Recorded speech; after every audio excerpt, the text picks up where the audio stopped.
Hey everybody, welcome to The Mix. My name is Lauren Rangel. And I'm Jordan Chaffer. Today we'll be discussing some celebrity news, more video game news, and we'll be joined by Cassie and Kutev to discuss the Oscars. Later, Saleh will be introducing Cameron Smith to a popular TV show, The Office. Don't go anywhere, this is The Mix.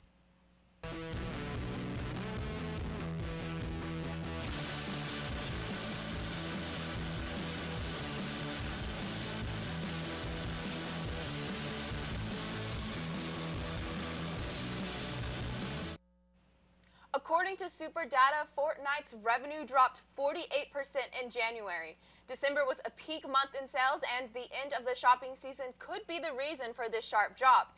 But recently, a competitor from Apex Legends and a questionable sales choice could increase the size of the drop. On Thursday, February 21st, Nintendo of America's president and CEO Reggie Fils-Aime announced his retirement after 15 years. The gaming company's new CEO was also announced, and his name is Doug Bowser. This caused quite a stir among fans of Nintendo. For those who are not aware, Nintendo's mascot is the popular video game plumber Mario, and his arch nemesis is King Bowser. Gwyneth Paltrow has recently announced that the upcoming movie Avengers Endgame will be her last appearance as Pepper Potts. She was first given the role all the way back in 2008 in the first official MCU movie Iron Man. Since then, she has appeared in over 6 different Marvel films as Pepper and had a major role in the plot of 2013's Iron Man 3. Paltrow told Entertainment Tonight that she thinks she's a little too old to continue playing the character, who is currently engaged to Robert Downey Jr.'s Tony Stark, thus saying she will probably be her final appearance, causing fans to speculate that she may be killed off in the next movie. A few weeks ago, Jussie Smollett, an actor in Empire, filed a report that he was attacked in Chicago. After a twist of events, Smollett turned himself in for paying the 2 men to orchestrate the assault. He appealed to court for filing a false police report and on a felony charge of disorderly conduct, but he quickly left jail after posting a bond. Police say he did it because he wanted to promote his career and get a raise. Smollett will be removed from the final 2 episodes of the Empire season. If you've been on any type of social media in the past 2 weeks, then you've heard about Jordan Woods. Kylie Jenner's soon-to-be ex-best friend was accused of hooking up with Khloe Kardashian's now ex-boyfriend, Tristan Thompson. Jordan recently appeared on a Red Table Talk with the host Jada Pinkett Smith to let the world sip her tea before she apologized to the Kardashian-Jenner family. Old school Disney Channel fans rejoice. On February 28th, the Jonas Brothers released a new song and music video called Sucker, featuring the significant others, actress Priyanka Chopra, Game of Thrones and X-Men actress Sophie Turner, and Danielle Jonas. It's been 6 years since the band originally split. In addition to the song release, the Jonas Brothers will be joining the Late Late Show host James Corden on his show for Jonas Week, which starts March 4th and goes through Thursday, March 7th. In late February, Aquaman 2's release date has been set for December 16, 2022. It has not yet been confirmed if the first movie's director, James Wan, will return to the sequel. Fans of the DC movie universe will wait about a year longer than waiting for Wonder Woman 3 1984, which was originally set for 2019 release. However, due to wanting the movie to come out the same weekend of the first Wonder Woman movie, the sequel was moved to June 5, 2020 release date. When we come back, we're going to discuss some news from Nintendo as well as movie developments from Lucasfilm and R. Kelly news. Stay tuned.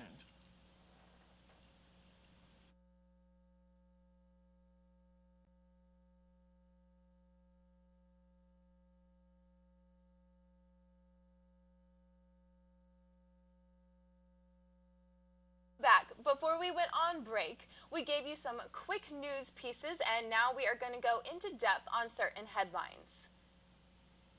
It was announced at the beginning of February that Microsoft is bringing Xbox Live cross-platform support to the Nintendo Switch, iOS, and Android devices. There are many rumors contemplating what exactly this means for Xbox and Switch players. As of right now, Xbox Live players can log into their accounts on Nintendo Switch for certain games, for example, Minecraft. Gamers speculate that they will soon be able to play games such as Halo and other Xbox exclusives on the Nintendo Switch. This has many wondering what Sony's plans are for cross-platform gaming. Sony has been hesitant to join the cross-platform gaming trend. However, Sony CEO Kenichiro Yoshida announced that the company is thinking of ways to make the best experience for Fortnite and Overwatch players and will start offering cross-platform interaction for those gamers. On the last episode, we talked about Lucasfilm director and producer J.J. Abrams wrapping up photography for Star Wars Episode 9. Early in 2018, Lucasfilm confirmed that this movie will be the final chapter in the Skywalker saga, which began in 1977 with Star Wars A New Hope, and continued through various movies, sequels, books, and video games for the next 42 years. Although this saga is ending, another one begins. Rian Johnson, the director of The Last Jedi, announced in 2017 that he was working on his Star Wars trilogy that will introduce new characters to the Star Wars galaxy. After The Last Jedi premiered, fans had mixed reactions to the movie. Rumors began that Rian Johnson's Star Wars trilogy was canceled and that the director would no longer be working with Lucasfilm. Rian quickly debunked the rumors and assured fans that he is still working on the movies. Johnson is still in the early development stages of planning, and no other details have been provided. Last Wednesday, Nintendo announced 2 new Pokemon entries into the Pokemon video game universe. Pokemon Sword and Pokemon Shield will introduce us to the Galar region. The games will be launched for Nintendo Switch, joining Pokemon Tournament and Pokemon Let's Go as Switch-only Pokemon games. The trailer was released on Pokemon Day, which is the anniversary of the day Pokemon Red and Blue released in Japan in 1996. While the game is introducing us to a new region, we also got a look at 3 new starter Pokemon, Grookey, Scorbunny, and Sobble. On Friday, February 22nd, R&B star R. Kelly was arrested and charged with 10 counts of aggravated criminal sex abuse. The following day, Kelly appeared in front of a judge and ordered that the singer's bail be set at $100,000. A Chicago woman, Valencia Love, who owns a local diner in Chicago, posted Kelly's bail with 4 payments of $25,000. As a result of this action, Love is receiving backlash in the form of bad reviews on her restaurant. Her diner's Yelp reviews show many people giving the establishment 1 star and include people saying how they will never eat at the restaurant owned by someone who supports R. Kelly. The singer is due back in court on March 22nd. We're going to take a quick break, but when we come back, Jordan and I will be sitting down with Cassie Kutev to discuss this year's Oscar awards, so don't go anywhere.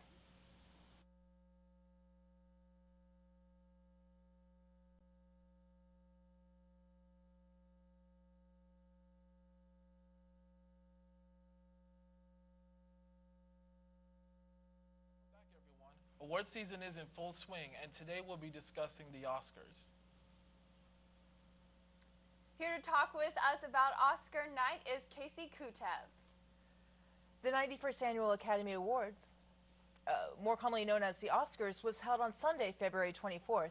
This year's award ceremony followed an untraditional format, since there's no one to host the ceremony, but some of comedy's most beloved actresses, Amy Poehler, Tina Fey, and Maya Rudolph, gave an opening monologue, even though they made sure to remind us that they were not Sunday night's hosts. The Academy Awards was also a show of diversity amongst award winners, such as the Hispanic movie Roma, directed by Alfonso Cuarón, which won Best Director and Cinematography. Egyptian-American Rami Malek was the winner for the Best Actor nomination for the beloved Freddie Mercury biopic Bohemian Rhapsody. Among with them, Spike Lee won Best Adapted Screenplay for Black Klansman, and Ruth Carter won Best Costume Design for Black Panther. In addition, Green Book took home Best Picture. It was certainly a night marked by inclusivity. Yeah, many great things did happen, and it was pretty great. What was your favorite moment of the Oscars? One of my favorite moments, honestly, was Billy Porter with that wicked tuxedo dress. Yes. I mean, it takes a special beauty to rock the androgyny, you know. Yes, just stunning. Sure. And you have to love when Spike Lee jumps up in the air when he wins his award. That was fun. And Sam Jackson was there to give him that giant hug. That was pretty great. More like a very happy grapple. Yeah, absolutely. It was great. It was definitely a great year for superhero fans and people of color, honestly, because Black Panther won all those awards, and Into the Roma, yeah, of course, and Into the Spider-Verse won Best Animated Film, and that was pretty amazing. Absolutely. And I mean, with Ruth Carter with costumes and with Black Panther was absolutely. I mean, the costumes. Have you seen the costumes in Black Panther? It's incredible. Yes. It's stunning. I mean, I've seen the movie 8,000 times. So, That's it? Yeah. Only Just 8,000 times? 8,000? Only, I've yeah. seen 10,000. Yeah, I mean, those are rookie numbers. I gotta get those numbers up. Yeah. Wakanda forever, right? Wakanda forever and always. Speaking of stunning, can we talk about Amy Poehler's wearing pants? First of all, I love Amy Poehler, especially her in Parks and Rec. And she rocks the pantsuit no matter what, whether it's in television or whenever she's on the Oscars. It's incredible. I loved it.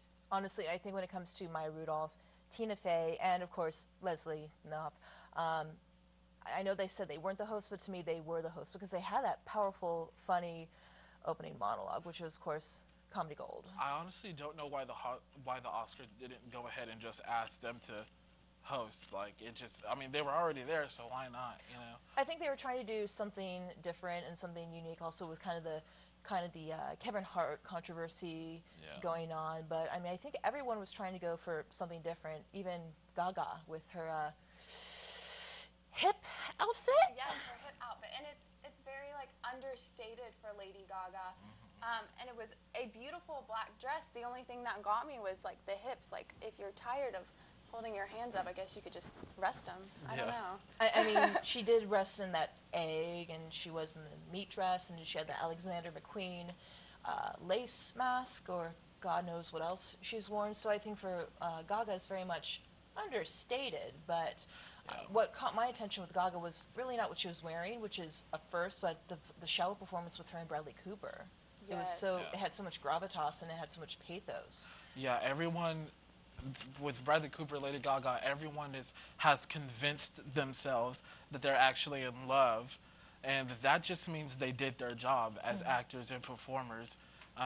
You know, some would argue they did it too well, because Gaga, I believe it was Jimmy Kimmel, it was one of the Jimmys, I don't know, there's 8,000 Jimmys with a talk show, and she was like, she wrote, when he asked if they were actually in love, she rolled her eyes and we're like, no guys, we're not, come on, you know. And basically Gaga said, you know, the joke is on you. Bradley, they planned for the lights, the camera angles to come up from the audience. I mean, basically it is their job to bring on the illusion. They're actors. So if it's, you know, being convinced that they're a couple in love, a love story, a love song, they've done their job. Yeah. And Bradley Cooper does have a girlfriend, and she was the first one to stand up after they finished. All of it is set to the scene, kind of, it's an illusion. Yeah. And they did a perfect job with their illusion.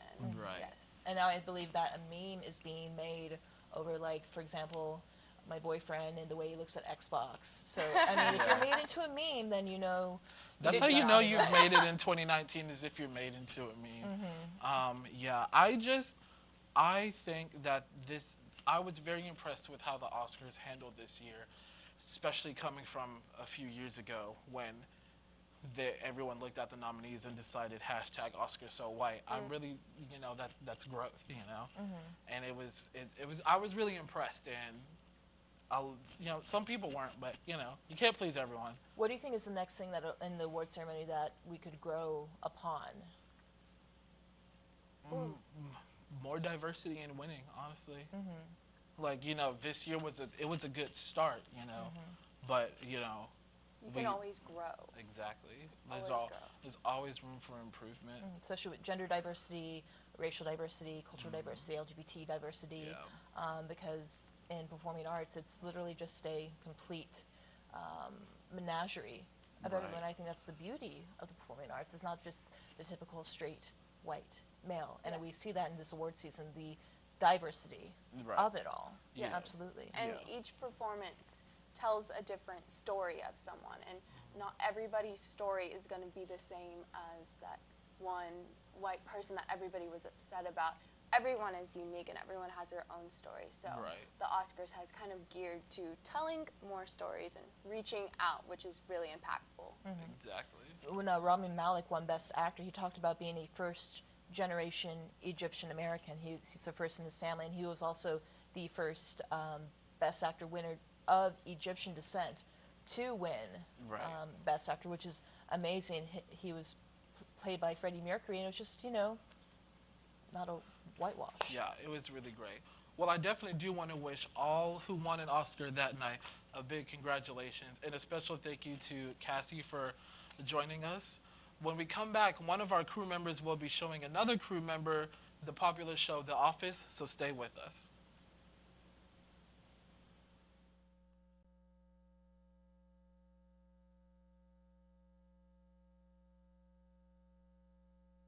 Recording. All right, you ready to watch some of the dinner party?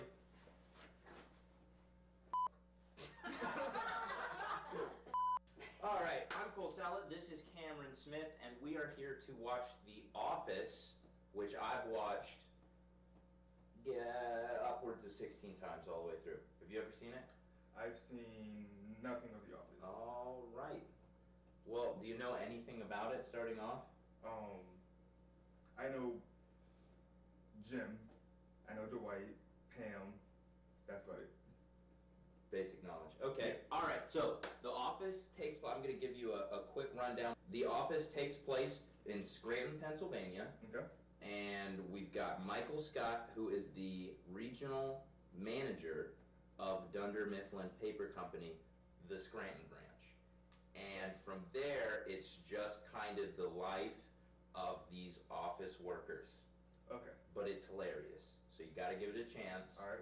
It's a little awkward humor, but you got to get into the groove of it. You know what I'm saying? Yeah, I'm down. Okay, let's do this. We're going to watch The Dinner Party, which honestly is one of my favorite episodes and is probably one of the funniest episodes. So if you don't like this one, it's not going to be for you. All right. Okay, Let's give it a try. let's give it a try.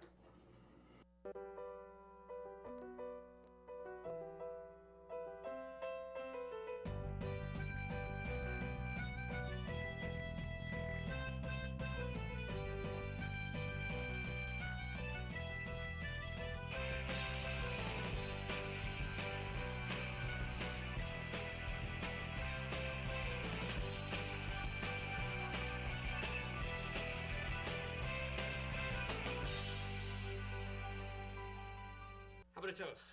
Saleh, here's to good friends. Cheers. Okay, so that's Jam right there. She's a crazy one. That's who? Jam. Jam. She is dating Michael right now, and just I got a noodle in my throat. And just got fired because she didn't tell the big boss that she was dating Michael. Okay. So, but she blamed it on. Now she's gonna sue the company. She's already tried. Michael messed it up, and she blamed it on because she got a boob job, which is ridiculous. You know. Yes. Okay, so we're all caught up. You sure you don't want any noodles? All right. Okay. You took me by the hand, made me a man. That one night, you made everything alright. This person that's singing is Jan's assistant. Okay. Young guy. Michael's a little bit jealous because Jan did not tell Michael that she was gonna hire this guy. Yeah, that's fine. Are you good? I'm good. Still? How are you liking it? It's pretty good. I'm enjoying it. Okay. How does it compare to PewDiePie? Oh, come on. Rock alright all night, alright, oh yeah, oh yeah. So rock He doesn't get up. Steve You know what? Carell Hunter is was a the terrible best assistant. actor. That is why Ryan fired him. Well, I think it's probably just about as reliable as Pam, being that it usually takes you an afternoon to get back to me. Yeah. Sometimes I think she holds on to faxes. That's Angela. Yeah, the blonde one. I don't care what they say about me. I just want to eat. Which I realize is a lot to ask for. At a dinner party. Ow! No, it's hump. There's a hump. Joe Camel! Joe Yes. Camel! Okay. Oh, Yes. no, The first no, name no, of that no. animal, and the second name is the state where Helena is the capital. Montana. Oh. Joe Montana? Yes. Done. All right. Why didn't you just say 49ers quarterback? All right, Mike. My turn. My turn.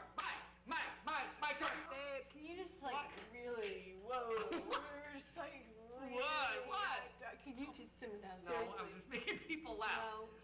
Yes, I was watching Jim's face, I was watching Jim. and he was laughing. They're so uncomfortable. Look at him. That is the He's beauty laughing. of this episode. Michael and Jan seem to be playing their own separate game, and it's called Let's See How Uncomfortable We Can Make Our Guests.